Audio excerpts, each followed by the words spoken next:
I still keep his red hoodie in my closet. Silly, isn't it? An old man holding on to the clothes of a boy who's been gone for 7 years. But I can't throw it away. I just can't. Alex wore that hoodie almost every day. Nike written on the front, letters a bit worn. He bought it at a thrift store for $5. Was so proud of it. "Mr. Harris, look, real Nike," he said, straightening his shoulders. He was 17. In 3 months, he was supposed to leave our home. That's how the system works. 18 years old, and you're on your own, ready or not. Alex wasn't ready. I knew it. He knew it. But rules are rules. I remember that morning. The last morning. April was warm that year. Alex was sitting on the front steps of the house in his red hoodie, smoking a cigarette, though he wasn't supposed to. I came out to him, sat down beside him. "Won't you say anything about the cigarette?" he asked, not looking at me. "No," I answered. We sat in silence, watched kids from the neighboring school walking to class. With laughter, conversations, normal life of normal children. Alex took a drag of his cigarette. His hands were shaking slightly. "I don't know what to do, Mr. Harris," he said quietly. "I just don't know." And I didn't know what to tell him. God, how I didn't know. Alex came to us at 14. Thin, quiet, eyes dark like an old person's. The social worker said, "Difficult case, no father, mother's a drug addict, lived on the streets for 6 months." But she didn't mention the most important thing. She didn't say that Alex read. The first day he sat in the corner of the dining room, didn't touch his food, held a worn book in his hands, To Kill a Mockingbird. Pages yellowed, cover almost falling off. "Good book," I said, sitting down next to him. He looked up, surprised. "Have you read it?" he asked. "Of course. Have you?" "This is my 4th time."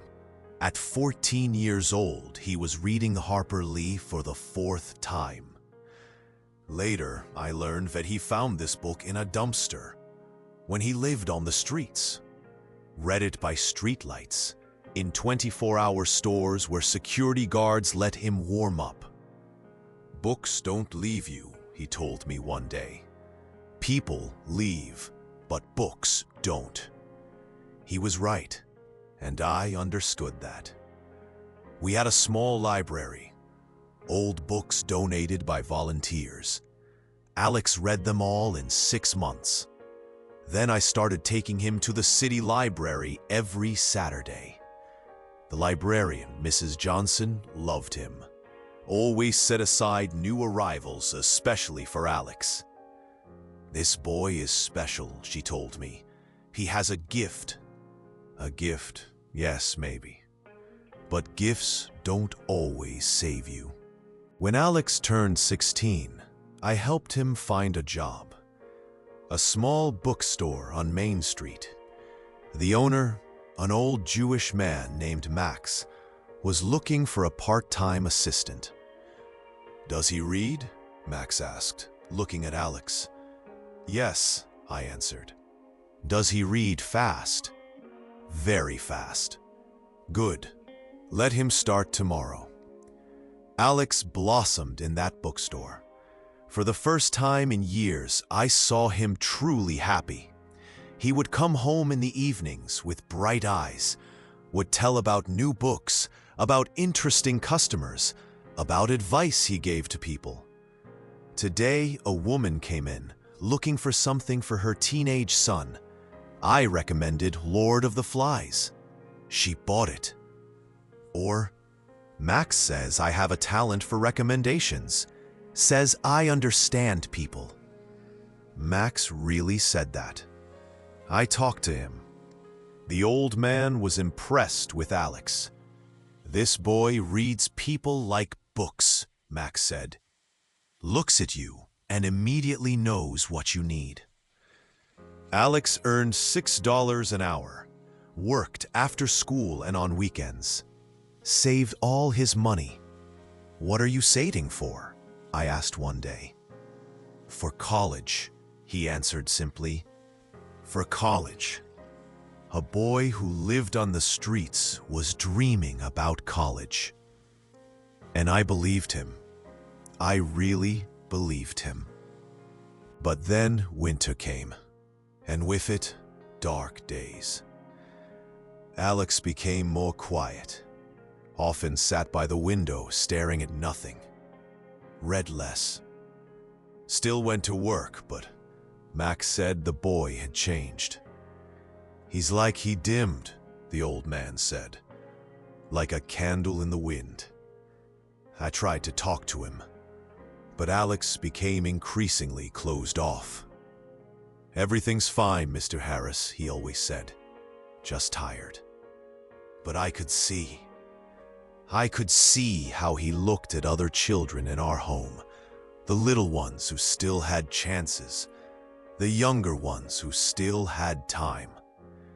And he had 6 months left until his 18th birthday. 6 months until independence he wasn't ready for. One evening, I found him in our home's library, sitting on the floor, back against the shelf. An open book was in his hands, but he wasn't reading, just staring ahead. Alex? He looked up, and I saw something in his eyes that scared me. Emptiness. Deep, black emptiness. I don't think I can, he said quietly. Can't what? Live. Alone. In the real world. And then I sat down next to him on the floor. An old fool in a suit, sitting on the floor with a 17-year-old boy. Tell me, I asked. And he told me. He spoke slowly, choosing his words. I don't know how it's done, Alex began. How to be an adult.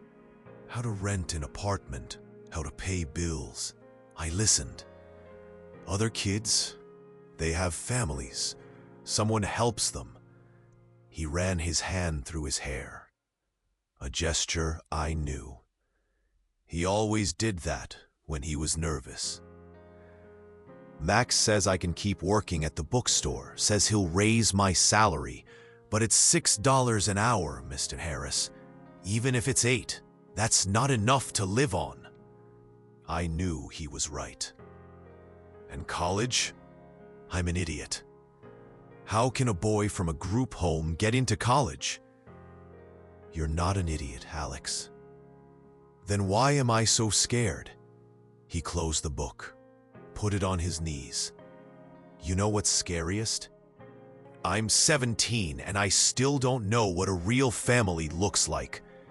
I don't know what it's like when someone cares about you just because. Not because they're paid to. This hurt. It hurts so much to hear. Sometimes I think maybe it would be better to just disappear, go somewhere far away so I wouldn't bother anyone. Alex, don't worry, I don't mean suicide, just disappear. But I was worried, very worried. We sat in silence for several minutes. We could hear other children laughing in the kitchen. Normal sounds of the house. Sounds of life. What if you stayed here a little longer? I asked, finally. He looked at me, That's impossible. Rules can be changed. No, Mr. Harris, they can't. And he was right. Rules don't change for kids like Alex. But I tried anyway. Called social services, talked to management, wrote letters. The boy is special, I told everyone. Give him 1 more year, just 1 year. The answer was always the same. Sorry, Mr. Harris. We don't have the resources. The system doesn't provide for exceptions. The system. The damn system. I even drove to the city, to the main office, sat in the waiting room for 3 hours to talk to an official. A young woman, polite, absolutely indifferent. I understand your concern, she said, but we have hundreds of such cases. We can't make exceptions. This boy isn't a case, I tried to convince her. He's special. All children are special, Mr. Harris. I returned home empty-handed. Alex was waiting for me in the office, sitting in the old leather chair I once bought on sale. So how did it go? He asked. I looked into his eyes. Those dark, intelligent eyes, and I couldn't lie. It didn't work out, as if he hadn't expected anything else. It's okay. I understood. But I saw how something broke inside him at that moment. The last hope, maybe. Alex, listen. It's all right, Mr. Harris, really, I'll go for a walk. He got up and left, in his red hoodie. It was February. Snow was falling outside the window. He came back 2 hours later, wet, frozen, lips blue from cold. But his eyes were dry. And that scared me more than anything. March flew by quickly. Alex was preparing to leave. We found him a small room in a communal apartment, $50 a week. Not a very good place, but what he could afford. Max promised to give him more hours at the bookstore. He'll work every day, the old man said, until he gets on his feet. Alex nodded, thanked him, but I could see he didn't believe he would get on his feet. The last week he barely slept. I heard him walking the corridors at night, quietly, so as not to wake the other children. Once I met him in the kitchen at 3 in the morning, sitting at the table with a cup of tea. "Can't sleep?" I asked. "No." I sat across from him. "Want to talk?" He was silent for a long time. Then he said, "Have you ever been afraid, Mr. Harris?" "Often." "Of what?" "That I wouldn't be able to help kids like you." He smiled sadly. "You did help, more than you think. Not as much as I wanted to. The world isn't like that." 17 years old, and he talked like an old man. We sat in silence. Dawn was beginning outside the window. "I'll miss you," Alex said, "and I'll miss you. Will you write to me?" "Of course." But we both knew it wasn't true, that the connection would break. It always breaks. "Mr. Harris?" "Yes." "Thank you for everything." And then I couldn't stand it. I hugged him, tight, like a father. He didn't pull away, just stood there, and I felt his shoulders trembling. We didn't cry, neither he nor. On April 7th, Alex turned 18. We had a small celebration, cake with chocolate frosting, his favorite, candles, gifts from the other children. Alex smiled, thanked everyone, did everything right, but his eyes remained empty. In the evening, we loaded his things into my old Honda. 2 bags of clothes, a box of books. That was all the possessions of an 18-year-old boy. Ready? I asked. Yes.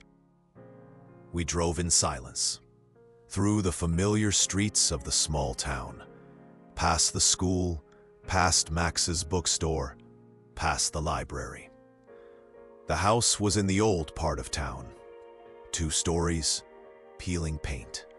The stairs creaked under our feet. Alex's room was on the 2nd floor. 3 by 3 meters.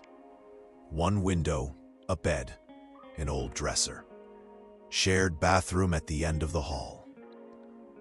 Not bad, Alex said, looking around. A lie. It was terrible. I helped him carry his things up. We arranged books on the dresser, hung clothes in the small closet. The red hoodie was the last item. Well, that's everything, I said. Yes, thanks for the help.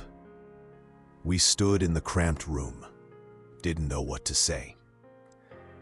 Max is expecting you tomorrow at 9, I reminded him. I remember.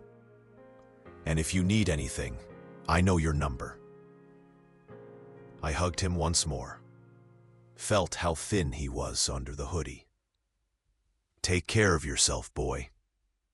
I will. I left. On the stairs, I turned around. Alex stood in the doorway of his room, waved his hand. I never saw him again. The first week, I didn't call. Wanted to give his time to settle in. But I thought about him constantly. Imagined how he woke up in a strange room, how he walked to work, how he returned in the evening to an empty room. Max called on Wednesday. Alex didn't come to work yesterday, he said with concern. And not today either. My heart stopped. Did you talk to him? Tried to call, but he doesn't have a phone. Right. Alex didn't have a mobile phone. I'll drive over to him, I said. Good. And call me. I arrived at that house at 7 in the evening, knocked on his room door. Silence. Knocked harder. Alex, it's Mr. Harris. Nothing. The landlady, a fat woman about 50, came out of the kitchen. You looking for that boy? Dark-haired one? Yes, Alex. Haven't seen him for 3 days, maybe 4. Cold ran down my spine. Can you open the room?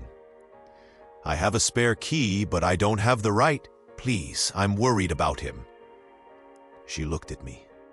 Must have seen something in my eyes. Okay, just a moment. The key turned in the lock with a creak. The room was empty. Alex's things were gone. Clothes, books, everything. Only a sheet of paper lay on the windowsill, folded in half. I unfolded it with trembling hands. Mr. Harris, sorry, I can't. Thank you for everything, Alex. That's all. 12 words that broke my heart. The landlady stood behind my shoulder. Did he say anything when he left? I asked. No, just took his things and left. It was in the morning, on Friday. Friday, 3 days ago. I rushed to look for him. Went to the bookstore. Max hadn't seen him since Thursday. To the library. Miss Johnson neither. Called a missing person report. He's 18, the officer said. He's an adult. He can go wherever he wants. But, sorry, we can't search for an adult who just decided to leave. I drove around the city for a week. Checked shelters, cheap hotels, talked to homeless people near the train station. No one had seen him. Alex disappeared, simply vanished from the face of the earth. And I was left with his note, with 12 words I knew by heart. Mr. Harris, sorry, I can't. Thank you for everything. Alex. The first months, I hoped. Every time the phone rang, I thought maybe it's him. Every time someone knocked on the door, my heart pounded. I imagined him calling, saying, Mr. Harris, it's Alex. Sorry I disappeared, but everything's okay now. Or coming to our house in his red hoodie, smiling, saying, Hi, I'm back. But days passed, weeks, months. No one called. Max kept a place for him at the bookstore for 6 months, then was forced to hire another boy. But if Alex comes back, the old man said. I know, I answered. You'll give him the job. Mrs. Johnson at the library often asked about him. How's our reader, she would say. When is he coming back? I didn't know what to answer. After a year, I hired a private detective, gave him Alex's photo and all the money I could scrape together. The detective searched for 3 months, checked hospitals, prisons, morgues within a radius of 300 miles. Nothing. The boy either died somewhere far away, he told me, or he's hiding very well. Dead or hiding. I didn't know which was worse. I learned the truth 2 years later. A police officer from a small town in Oregon called me on a Tuesday morning. Are you Mr. Harris, from the children's home in Ohio? Yes. We found the body of a young man here. He had a notebook with your name and phone number. The world stopped. What was his name? He had no documents with him, but the townspeople knew him as Alex. Worked at the local diner. Alex. My Alex. What happened? Heroin.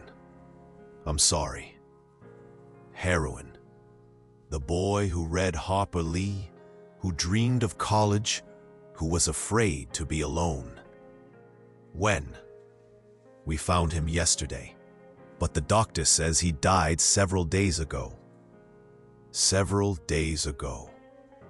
While I was eating breakfast in my warm kitchen, he was dying alone in a strange city. Mr. Harris, are you still there? Yes, I'll come for him. Of course, here's the address. With a trembling hand, hung up the phone, and then I finally cried. Cried for the boy I couldn't save, for the system that broke him, for myself, for the red hoodie that still hung in my closet. I flew to Oregon the next day, a small town among the mountains. Rain, eternal rain. Gray sky, gray buildings. The police officer who called me met me at the airport, a young guy, about 30, very polite.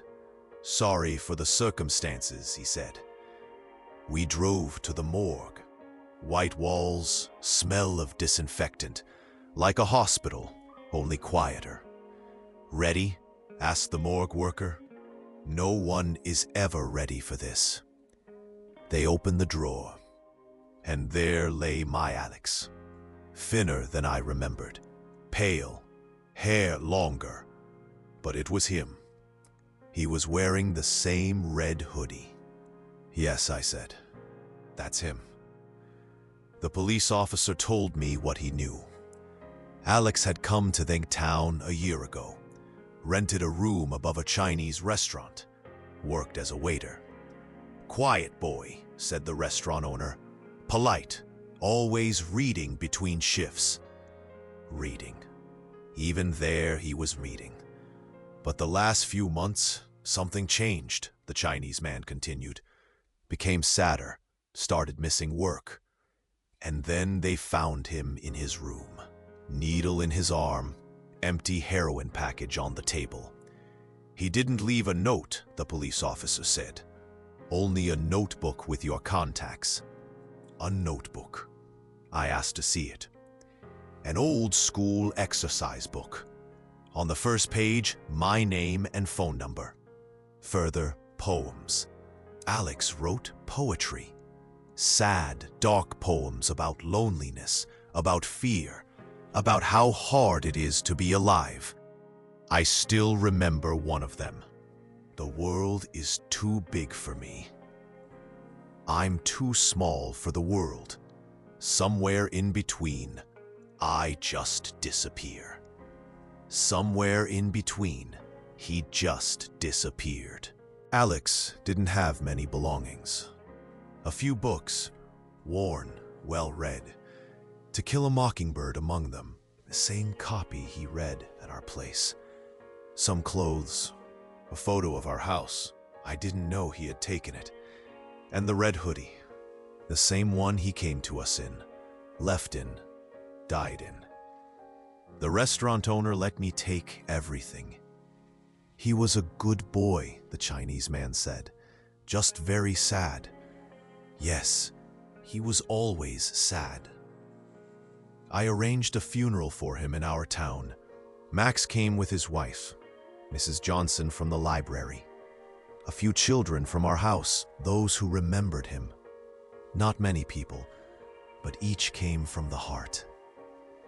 The pastor spoke about youth, about unfulfilled dreams, about how death doesn't always make sense.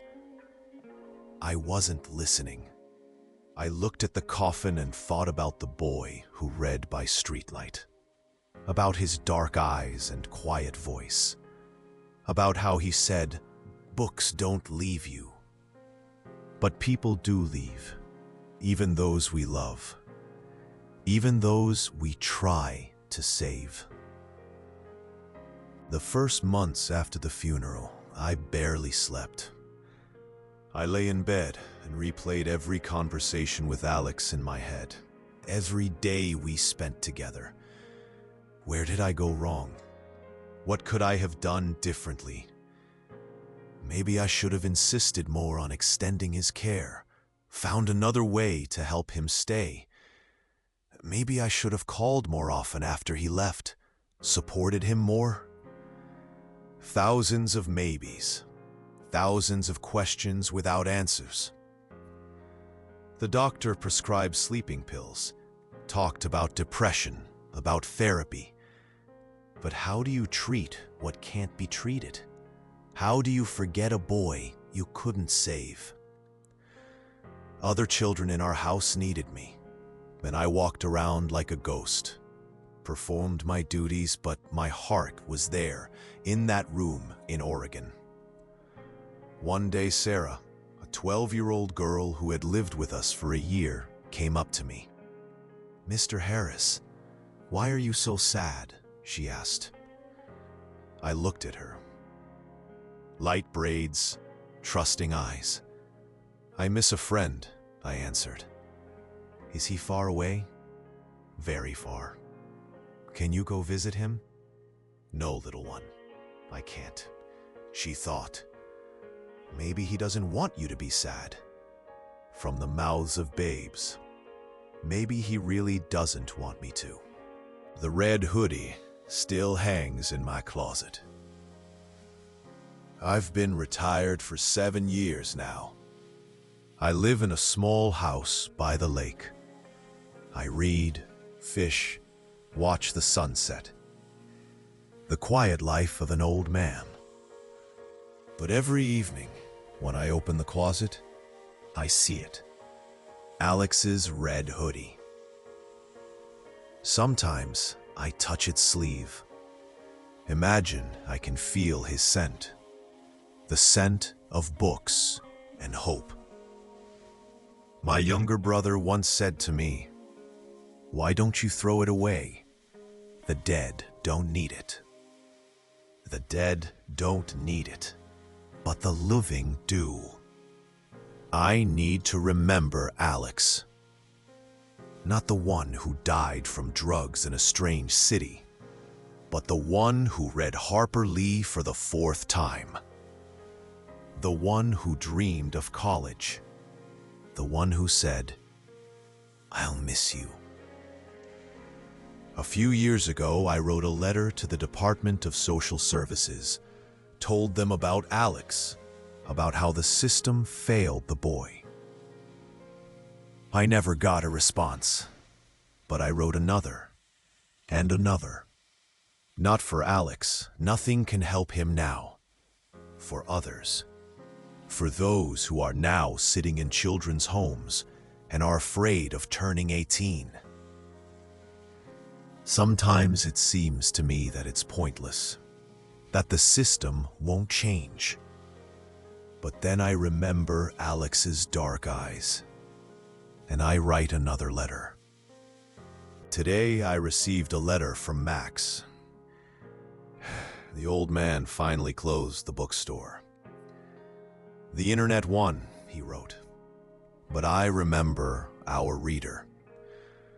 Our reader. Yes, Alex was our reader.